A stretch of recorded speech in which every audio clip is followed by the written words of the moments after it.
की सच्चाई सच छुपने नहीं देंगे। आज बहुत ज़बरदस्त खुशखबरी है। डॉक्टर कफील अब बहुत जल्द हमारे बीच आने वाले हैं।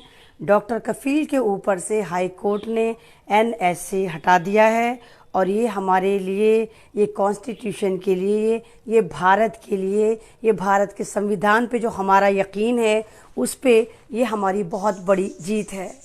तो मैं आप तमाम लोगों से जिन्होंने डॉक्टर कफील को एक इशू बनाया, डॉक्टर कफील को एक सपोर्ट करा, डॉक्टर कफील के लिए आप जो आवाज़ बने, उन सब के लिए बहुत बड़ी खुशी है। मैं आपको फिर बता दूं कि हाई कोर्ट के उन पे, डॉक्टर कफील पे कोई एनएसए नहीं लगेगा और हाई कोर्ट ने एनएसए उन पर से हटा दिया है। लॉ एंड ऑर्डर पे हमें यकीन था, हमें अपने संविधान पर यकीन था और आज एक बार फिर संविधान की जीत हुई है। जिस तरह आपने देखा, मरकज़ निज़ामुद्दीन को टैग करा गया था, इसको आतंकवाद बनाकर घोषित करा गया था और बहुत सारे जमातियों को, या ये कहिए कि मुसलमानों पे जुल्म के पहाड़ तोड़े गए थे, उनको मॉब लिंचिंग करके मारा गया था। और 5 महीने बाद फिर मद्रास कोर्ट ने, फिर बॉम्बे हाई कोर्ट ने, फिर दिल्ली हाई कोर्ट ने उन्हीं मरकज़ निज़ामुद्दीन को, जिनको चिल्ला चिल्ला के हमारी सेंट्रल गवर्नमेंट, हमारी दिल्ली की स्टेट गवर्नमेंट, हमारी मीडिया, हमारी पुलिस, हमारे जितने भी ये लोग हैं चिल्ला चिल्ला के कह रहे थे ये आतंकवादी हैं, उनको बेगुनाह साबित करा था। तो एक बार हमारी जीत जब हुई थी और मैं जब भी चिल्ला चिल्ला कर कह रही थी कि मरकज़ निज़ामुद्दीन वाले बहुत डाउन टू अर्थ होते हैं, बहुत सीधे लोग होते हैं, ये आतंकवादी नहीं होते हैं। इसी तरह दोबारा आज फिर हमारी जीत हुई है। यूपी हाई कोर्ट ने डॉक्टर कफील के ऊपर से एनएसए हटा ली है और बहुत जल्द डॉक्टर कफील हमारे बीच में होंगे। एक बार और हमसे गलती हुई थी, बहुत आपको भी याद होगा, 22 जुलाई में डॉक्टर कफील के लिए बहुत ज़्यादा लोगों ने अफवाह उड़ानी शुरू कर दी थी। सोशल मीडिया पे इन्हीं आरएसएस वालों ने फर्जी पोस्ट करनी शुरू कर दी थी और कहा था कि डॉक्टर कफील आज़ाद हो गए हैं। और मैं, अमन रिजवी, मैंने भी एक वीडियो बनाई थी और कहा था कि मुझे बहुत खुशी है कि डॉक्टर कफील आज़ाद हो गए। लेकिन उस वक्त डॉक्टर कफील आज़ाद नहीं हुए थे। फिर पता चला था कि तारीखों पे तारीख मिलनी शुरू हो गई थी। लेकिन आज हमारी बहुत बड़ी जीत है, क्योंकि मैं आपसे कह रही थी कि 27 और 28 में पूरा फैसला हो चुका है। पूरा जो जितना भी फैसला था, सुनवाइयाँ पूरी हो गई थी और फैसले को प्रिजर्व कर दिया गया था, रिजर्व कर दिया गया था और किसी वक्त भी डॉक्टर कफील रिहा हो सकते थे। ये वाली बात मैं आपको लगातार बताती आ रही हूँ। और मैं, अमन रिजवी, मैं कोई डॉक्टर कफील की फैमिली की रिश्तेदार नहीं हूँ, मेरी कोई उनसे ये नहीं है कि मैं उनकी दोस्त हूँ। जिस वजह से लोगों ने मुझे बहुत टैग करा, मेरे पीछे पड़े रहे।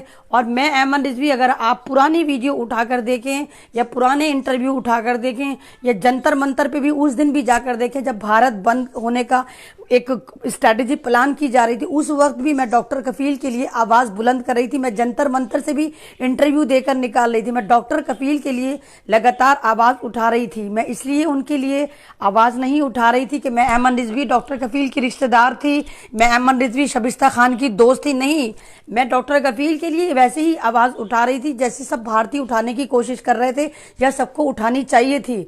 डॉक्टर कफील, मैं शुरू से कह रही हूँ आपसे कि डॉक्टर कफील को एक इंसान न समझा जाए। डॉक्टर कफील हमारे बीच में, अगर हम भगवान मानते हैं मेहमानों को, अगर हम भगवान मानते हैं डॉक्टरों को, तो डॉक्टर कफील रियल में एक भगवान हैं। ये डॉक्टर कफील वही हैं जो सिलेंडर केस में जिनको फंसाया गया था, जिनको योगी सरकार हर तरह से चाह रही थी कि इनको जेल में रखा जाए, बाहर ना निकलना दिया जाए। लेकिन हमें अपने कानून पे यकीन है, कहीं ना कहीं अभी भी कानून जिंदा है। आप कितने लोगों को खरीदेंगे? आप जस्टिस रंजन गोगोई को खरीद सकते हैं, आप जस्टिस लोहिया को मरवा सकते हैं, लेकिन 137 करोड़ की आबादी है भारत की। सारे ही वकीलों को आप नहीं मार सकते, सारे ही जजों को आप नहीं मार सकते, सारे ही कॉन्स्टिट्यूशन को आप नहीं फाड़ सकते। तो हमें यकीन था इस कॉन्स्टिट्यूशन पे, हमें यकीन था अब अपनी हिब्बुल वतनी पर, हमें यकीन था अब भारत पे, हमें यकीन था यहाँ की एकजुटता पर। और इस मुहिम में सिर्फ मुसलमानों ने हमारा साथ नहीं दिया, इस मुहिम को इंटरनेशनल आप तमाम हिंदू भाइयों ने, आप तमाम सरदार भाइयों ने, आप तमाम आदिवासी भाइयों ने, आप तमाम दलित भाइयों ने हमारा सबका सपोर्ट करा। और लगातार डॉक्टर कफील के लिए आप इसी तरह आवाज बनाते रहे। तो डॉक्टर शबिस्ता, हम आपके साथ थे और आज आपकी वजह से, आपकी दुआओं की वजह से, आपके शौहर की इंसानियत की वजह से आज आपकी जीत हुई है और ये जीत आपको बहुत बहुत मुबारक हो। हम वो वाले पल तो नहीं लौटा सकते जो डॉक्टर कफील ने जुल्म सितम जेल में झेला, हम वो वाली घड़ियां तो नहीं लौटा सकते जब डॉक्टर कफील को सब जलील कर रहे थे और देशद्रोही बता रहे थे। हम वो वाले पल तो नहीं लौटा सकते जब इंटरनेशनल मीडिया पे, मैंने खुद बीबीसी लंदन पे सुना कि बहुत ज्यादा बदतमीजी से डॉक्टर कफील के लिए देशद्रोही की बात करी जा रही थी, लेकिन हम उन पल को फिर सही कर सकते हैं। दोबारा डॉक्टर कफील फिर हमारे बीच में आएंगे, फिर इंसानियत का परचम उठाएंगे,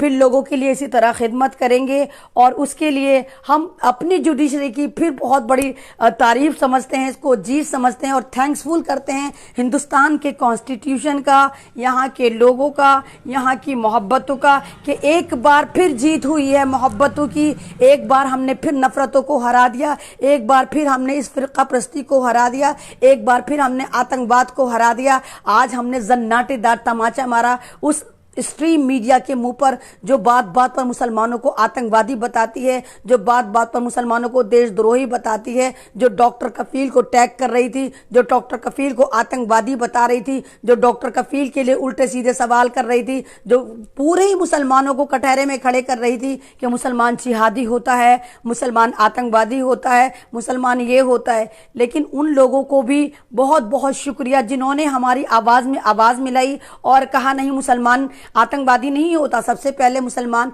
हिंदुस्तानी होता है, मुसलमान भी इंसान होता है। और इस काम में बहुत सारे लोग, 88% लोग भारत में नॉन मुस्लिम हैं, उन्होंने सपोर्ट करा, उन्होंने अपने अपने पब्लिक प्लेटफॉर्म पे जाकर, सोशल प्लेटफॉर्म पे जाकर हमें रिप्रेजेंट करा, मुसलमानों को रिप्रेजेंट करा, डॉक्टर कफील को रिप्रेजेंट करा, हिंदुस्तान के कॉन्स्टिट्यूशन को रिप्रेजेंट करा, हिंदुस्तान की इंसानियत को रिप्रेजेंट करा।